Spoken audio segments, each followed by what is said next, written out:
ఇవాళ చివరికి మన పిల్లలు మన దుఃఖం మన బాధ మన పిల్లలకు రావద్దని చెప్పి ఇప్పుడు ఉపాసం ఉండి కార్యక్రమం చేసి మన పిల్లల్ని ఇంజనీరింగ్ చదివిస్తా ఉన్నాం, మన పిల్లల్ని పీజీ చదివిస్తా ఉన్నాం, మన పిల్లల్ని డాక్టర్ చదివిస్తా ఉన్నాం.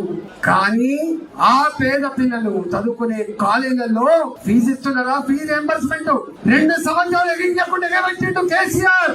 ఇవాళ వీళ్ళు వచ్చి 2 సంవత్సరాలు అవుతుంది, 4 సంవత్సరాలు అయింది.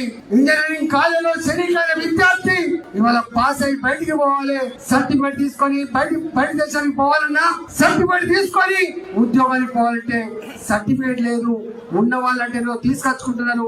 కానీ నా పేద కూరగాయలు అమ్ముకునే తల్లి, నా పేద రిక్షా నా ఆటో నడుపుకునే తండ్రి ఎక్కడ తెచ్చింది 4 లక్షల రూపాయలు తీసి? మీరు అడుగుతున్నారు ఎక్కడన్నా? ఇవాళ కాలేజీలు బంద్ పెట్టిండు.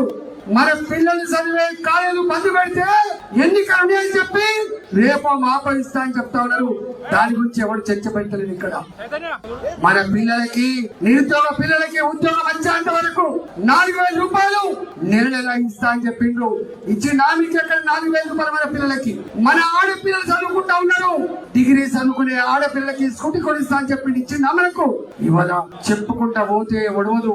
దాని గురించి చర్చ జరగాలి. ఎవరు చెప్తలేడు మురికి వాసన నుంచి బయటపడేస్తామని, ఎవరు చెప్తలేడు మీకు ఉపాధి కల్పిస్తామని, ఎవరు చెప్తలేడు మీకు నల్లాలు ఇస్తామని, ఎవడు చెప్తలేడు నీ ఇల్లు కట్టుకోవడానికి ఇంత జాగిస్తా అని చెప్పి, ఎవడు చెప్తలేడు నీకు మంచి ఇల్లు కట్టిస్తా అని చెప్పి మాత్రం ఎవడు చెప్తలేడు. కానీ నాకే ఓటేయి, నాకోటేయి. ఇవాళ పచ్చిస్తాను ఒకడు 2,500 రూపాయలు చొప్పున మంచిడట, మళ్ళీ ఒకడు 1,500 1,000 రూపాయలు చొప్పున వాళ్ళు పంచుతున్నాడ.